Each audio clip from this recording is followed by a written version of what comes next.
As you can see, I'm going to be talking about supervision and research output. And that first slide that you see up there, to a certain extent, I put that together for Dr. Kasim, who made reference to some of the horrors that you sometimes encounter when you're doing your master's or your PhD. And right off the bat, I'd like to, of course, reiterate what Eric has just mentioned, and that is that, in fact, you get a very wide spectrum of supervision.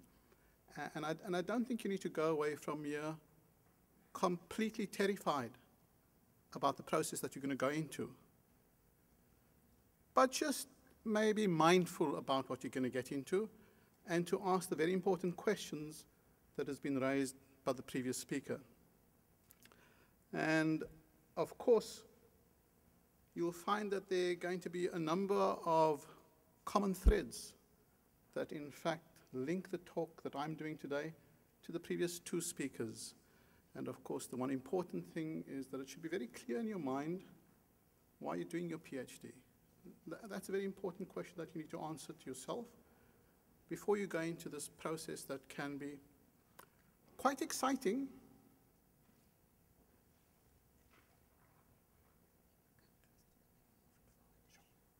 so I've been told that I'm speaking out of the microphone, so I'll do that. Thank you. So I think it's fairly important that you have a very clear idea of why you're embarking on this process that will be very, very exciting at times, but at other times can be infuriatingly drive you to desperation nearly. And you need to have a very clear idea of where you're going to so that it can sustain you on this journey. It's a very important question to answer. And I think the second important question that you need to answer is you need to have a reasonably good idea of where you're going to beyond the PhD. So getting your PhD, of course, is not the end of the story.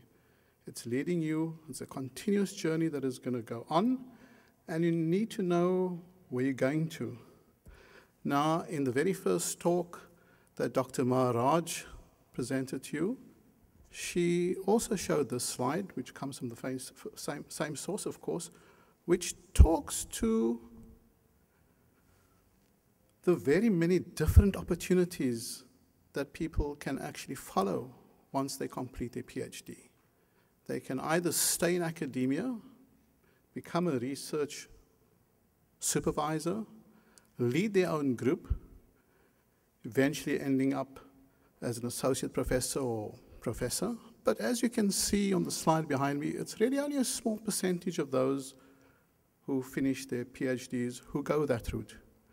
But of course, there's a wealth of opportunities around in academia and around academia where you can use your PhD. Now, this is a very important thing to keep in mind, because I very often see when people do their PhDs and they're getting close to the hand-in period, there's almost a sense of concern, stress about what opportunities lie out there. And so it's very important that you think about these things before you go into it. If you don't, you may see the academic exercise as a bit of a Ponzi scheme, Prof-C scheme, where you think the whole objective of this endeavor is to use PhD students and research technicians to build this pyramid, which in fact you may find very frustrating.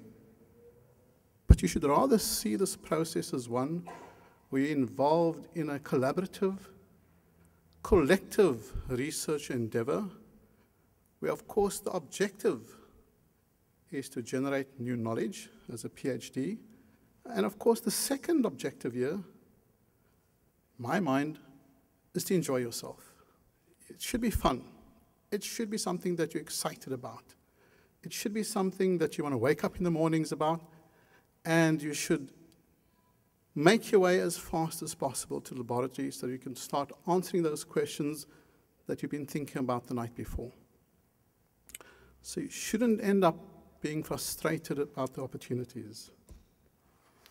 Of course, we have a very clear idea in South Africa, and this is why it's part of the national plan, that people who work on this path that leads to a PhD and ending up with a PhD, there are a huge number of benefits that can derive from this process. We only have to look around us here in South Africa to understand the very, very many challenges that face us here. There's challenges of infrastructure, housing, roadworks, transport, electricity, clean water, education, crime, a huge number of things, not to mention how we distribute wealth in this country. And we need to think about these things logically, and we need to come up with answers that are rational and that are fair and to the benefit of people in this country. Because essentially what we're doing, if you think about it, is we're using money from the public so that we can work in an environment with not too many constraints so that we can address many of these problems and generate new knowledge. So what is it about supervision that we need to think about? I think one of the central issues that's been referred to a number of times is that you're looking at the relationship between two people, if it's just the supervisor and the student. Maybe you have a co-supervisor, so it may be more than two. But it's a long-term relationship.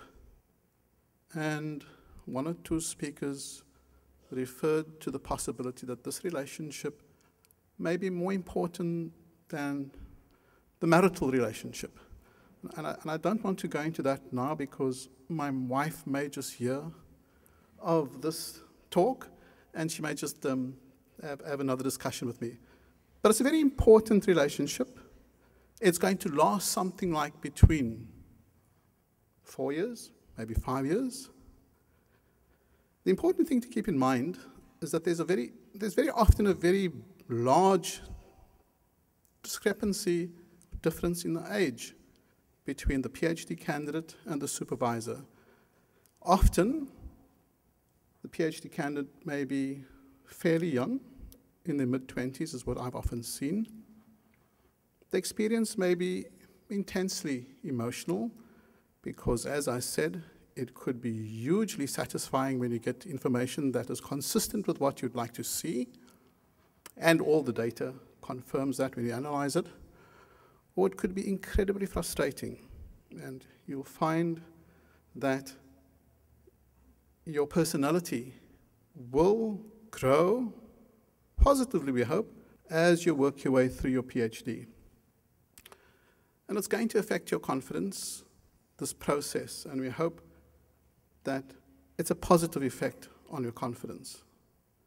This will depend, of course, on all those factors that was mentioned by the previous speaker and the one before, which is that you've put a lot of time into defining your question, you've put a lot of time in deciding on appropriate methods, collected quality data, and analyzed them appropriately.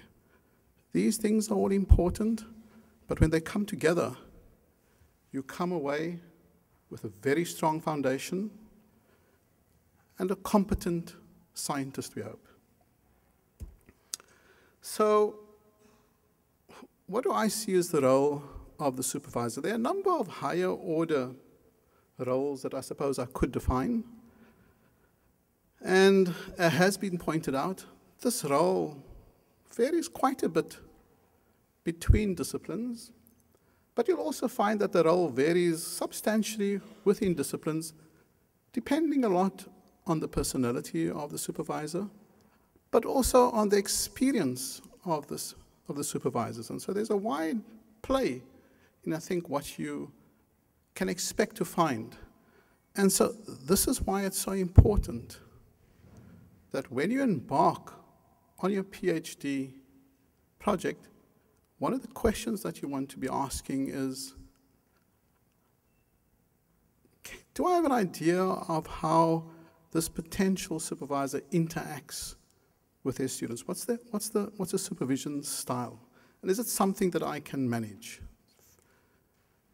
Doesn't mean that that's the best supervisor, but is it something that I can work with? And of course, the way you're going to get that information is by talking to the supervisor. And I think what is also quite important is speaking to the students that the supervisor is currently supervising when the supervisor is not there. So it's good to have a private talk at some point. So, of course, the role of the supervisor is to train you, in my case, to become a scientist if you're in the scientific field. But of course, it's almost like an apprenticeship, I suppose. It's also to contribute to your development as a person, because like it or not, there's going to be this interaction between the two of you, which is going to, it's invariably going to impact on your development. And so there definitely, depending on the supervisor, could be a positive spin on this. Many supervisors see it as their role to mentor their PhD students. Not all of them do. And thinking to the comments that Eric made, we're thinking about things like where the supervisor is definitely going to be on your side, acting in your interest, and trying to look out for you in terms of planning for the future. An important component as well is that the supervisor may help you to build up a network that you'd be using as you move through your career as a scientist. Of course, this happens in very different places. I'm going to talk about that at a later point. But that is one of the things that a supervisor could be doing, and that's one of the roles that they could be playing in your life. Building this network, making the links, and allowing you to think about the next phase of a career. Those are kind of the higher order activities. What I'd like to talk about now are maybe some of the details that the supervisor can become involved in. I think a very important starting place, of course, is defining that research question. We've had a lot of discussion here. I'm not going to be talking too much about that, but one of the roles of the supervisor is to provide guidance. It's not to give you the research question, but to provide guidance, to provide advice, to say, look, maybe this is not a very good question to be looking at, but why don't you think about it in this way? Why don't you do a bit more reading? And then come back to me and tell me what you think about this question in the context of this information. So it's guidance, it's good guidance. And of course, once you've thought about that, you need to put together a research proposal.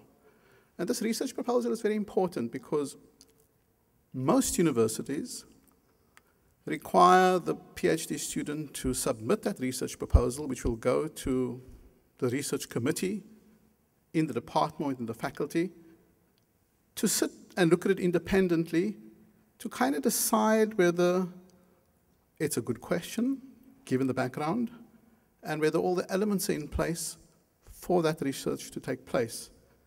And so the role of the supervisor in this context is again to provide guidance and advice. It is not the job of the supervisor to write the research proposal. So even though this is fairly early days in your research career, and this may be a fairly painful process for you to go through, you need to take the responsibility to read the papers, kind of get an understanding of the gaps, formulate the question, think about the approaches, and then write that draft of that research proposal that the supervisor is going to then help edit. And so there will be an iterative process between yourself and the supervisor.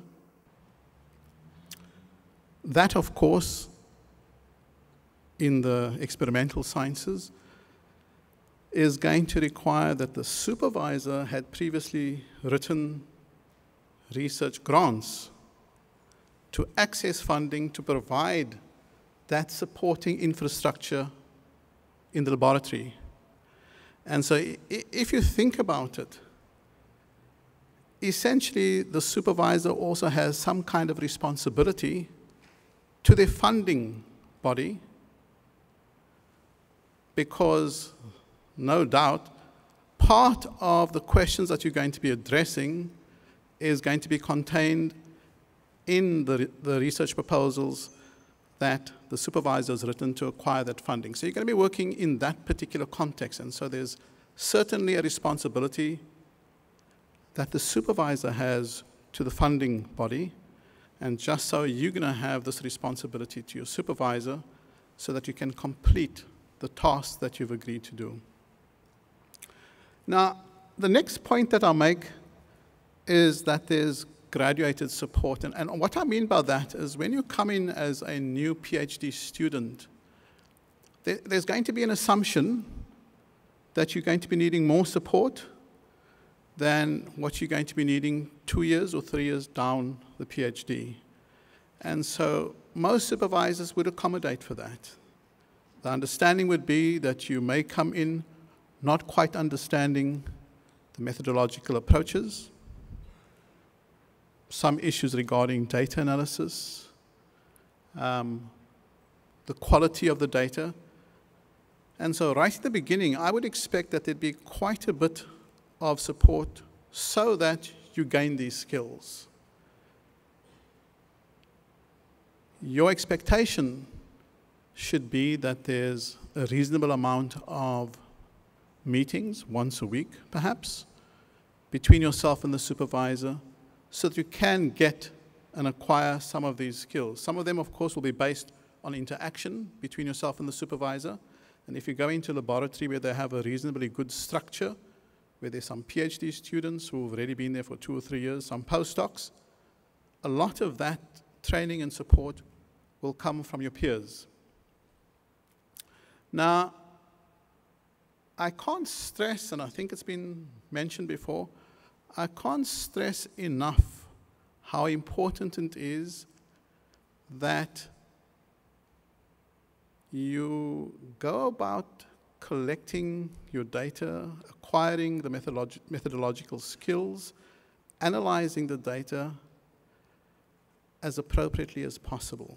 And the point has been made before that the quality of your conclusions is solely dependent on the methods that you're going to be using, whether you've used appropriate methods or not.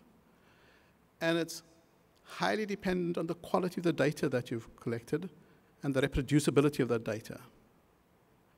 And the way that the supervisor ensures this is the supervisor will check, would want to see the raw data. In your book, it has to be recorded, and you'll have to explain how you collected that data, how you've analyzed that data. And if there's questions, you're going to have to go back and you're going to have to do it again.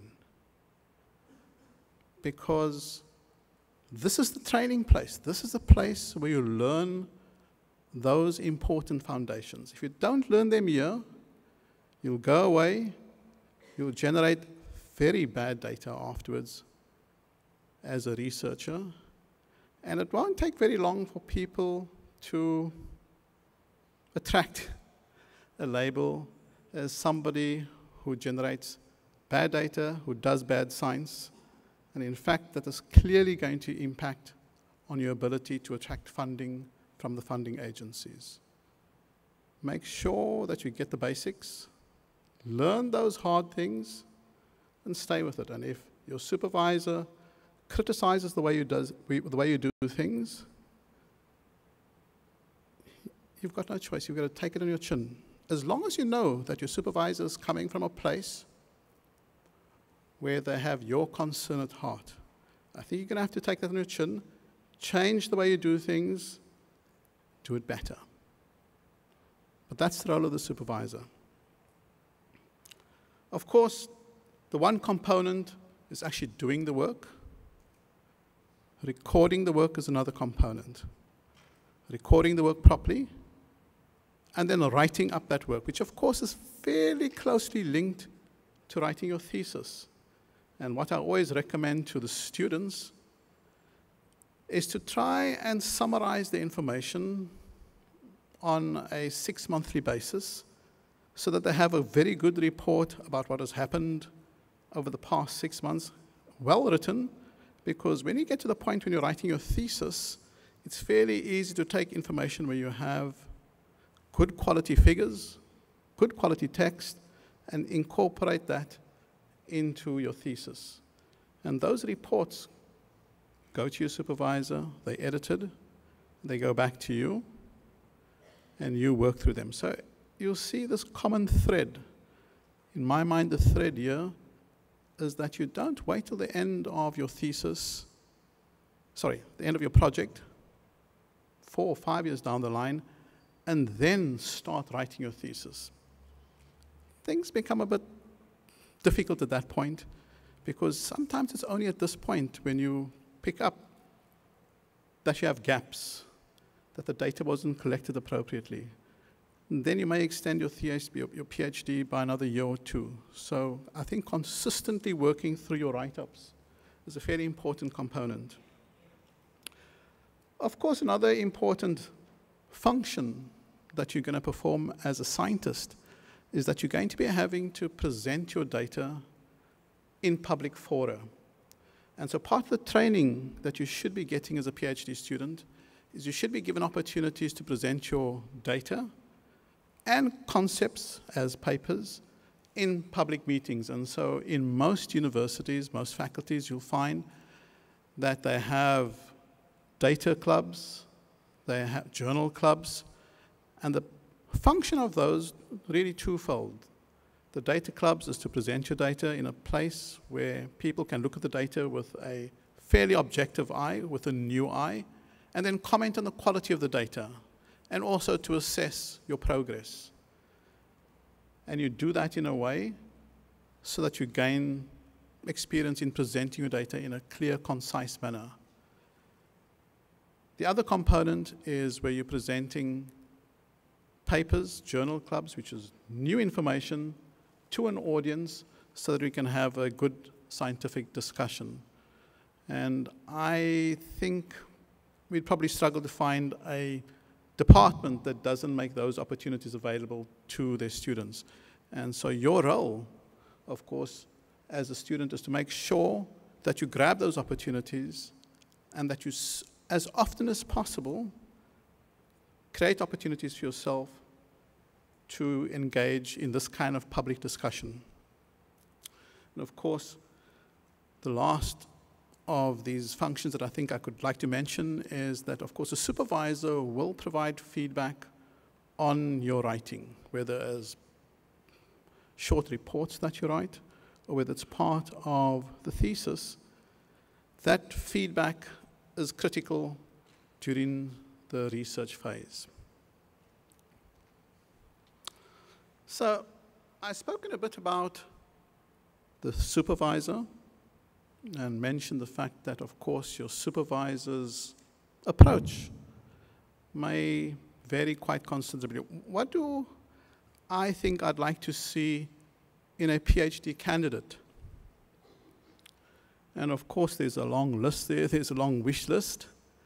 I think a very important component for yourself is that you must be interested in the project that you're involved in, because if you don't have that interest, you're not going to have the energy that is going to be required to delve into your topic, to go and get information, to think about it in your own time. So I think it's a fairly important criterion on my side. I think you have to be motivated. You must want to do this PhD.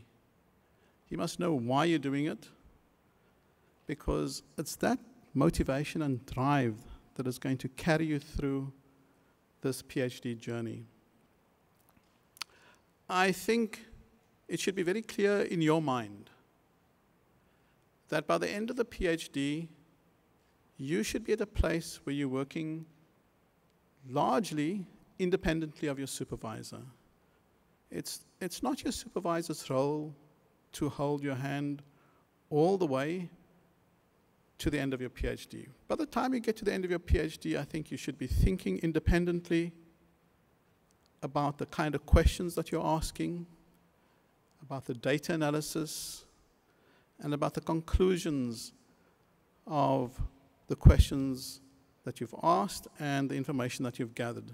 So there has to be some kind of responsibility to end up being an independent scientist as you're getting to the end of your PhD project.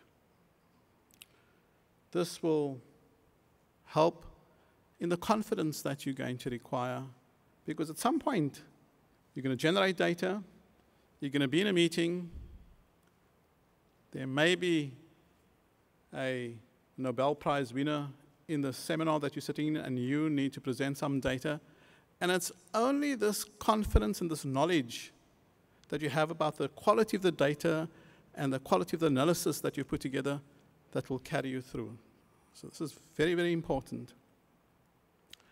I think it's fairly important that you have a certain degree of critical thought, that you're critical about your own actions, the quality of your own data, and that you're able to criticize the work of others. And when I say this, I certainly don't mean that this criticism in a destructive manner. It's a criticism where the objective is to make sure that you end up moving the information in the right direction, to make sure that there are no faults that can be identified by yourself or others. And so you do need to be critical in the PhD process. Of course, you need to be determined. You need to focus. And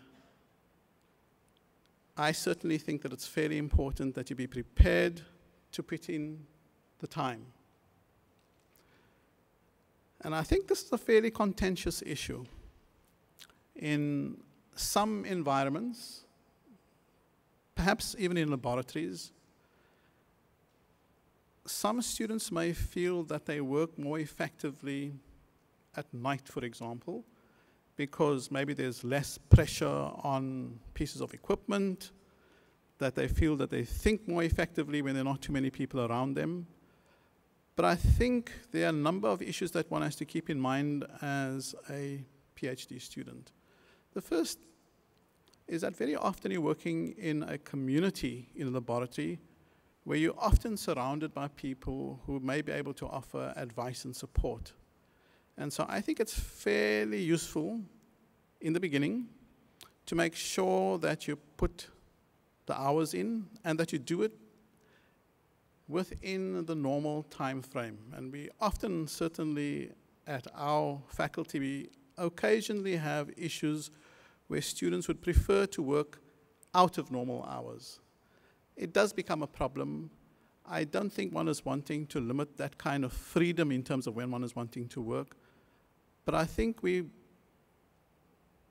as students, I think one should keep in mind that some kind of context makes it very difficult to work outside of normal hours, particularly when you're talking about student safety and the context of a laboratory.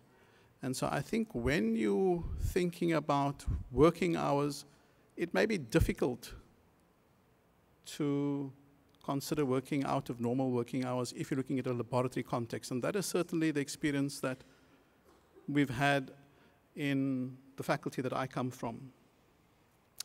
I do want to emphasize that attention to detail is something that becomes a very important factor as a scientist, because if you don't pay attention to detail, of course, there's going to be fairly serious questions asked about the quality of your data.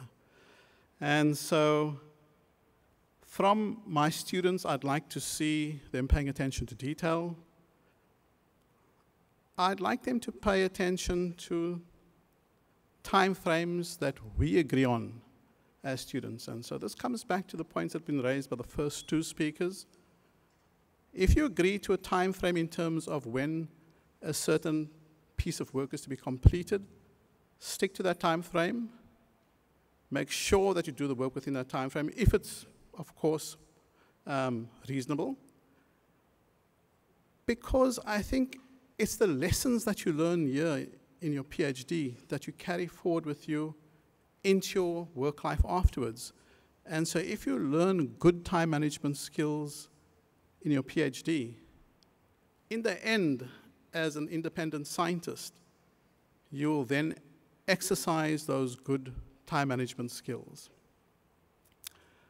Some of the other characteristics that I think we'd like to see as a PhD candidate is that I'd like to encourage students not to only focus on the area of their own research. I'd like them to sometimes stand back a bit, think a bit about bigger issues, so that the reading that they do in areas outside the research, in fact, could also impact on their own research. And then, of course, I'd always encourage the students to read and read again. Now, some of you may think that I'm trying to breed a cohort of PhD students that spend all their time in a little room and not know too much about what is happening outdoors. And that's certainly not what I'm trying to promote. I'd certainly like to see students who have the energy and the enthusiasm to put on their walking shoes, to go and walk around on Table Mountain. And of course, we are in Cape Town. So it's one of the things that we're blessed with is we have a wonderful environment right outside our doorstep, whether we at Stellenbosch University or CPUT or UWC or UCT. I think I'd want to see whole people. And so I don't want to encourage the graduation of PhD students who don't know anything about the environment. And so this is not the type of PhD candidate we're trying to grow. Looking at research outputs, of course, I think it's very important. This is the other part of research, of course. And again, it was mentioned before, this is part of the common thread. You do the research with the intention of discovering new information. Once you have that new information, novel information, it's part of your responsibility to disseminate that information. You have to publish the information. As a PhD student, it is part of your responsibility to take this new information and to publish it in a good journal. So you should publish your results.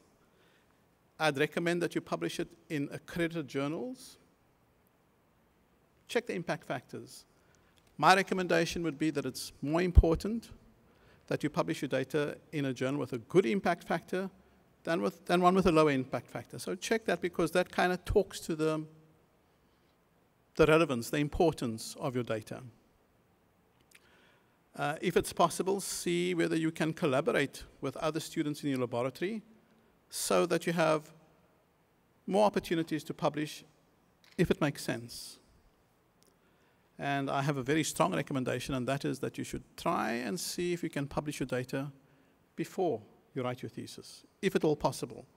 And sometimes it is possible, because if your work is organized in nice chapters, and each of these chapters represent a paper, I'd certainly recommend that you write up that body of work and publish it. It's going to mean so much to you in terms of the confidence and the excitement that you get from your work, and that will definitely carry you through your PhD. And then other forms of research output, of course, are listed on the slide behind me. You're looking at participation in conferences, posters, and talks. I'd strongly recommend that all of you, as PhD students, not only attend, but participate in conferences. Either participate by presenting a poster, but I'd more than that actually recommend that you present a talk. because it allows you the opportunity to engage with the audience and talk and stand in front of the podium and present the data that you've generated. Money, of course, is an issue, and it may not be possible to go to an international conference. I'd certainly recommend that you go to the local conferences.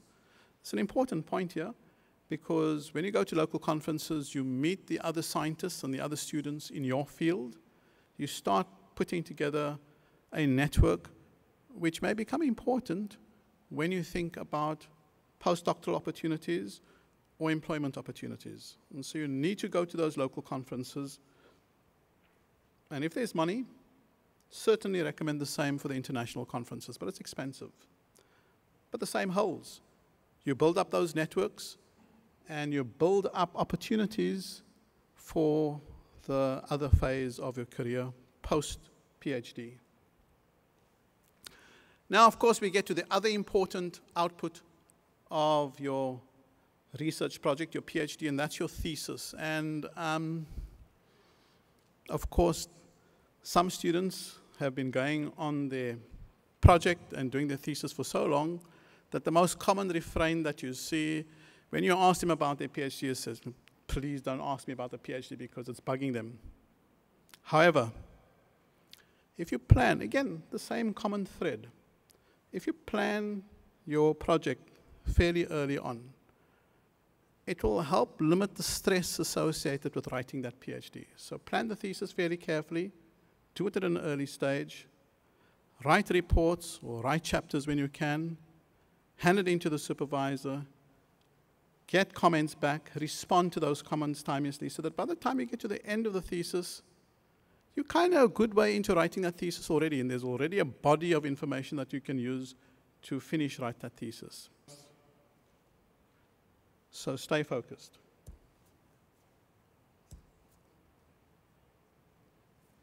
Thank you, ladies and gentlemen.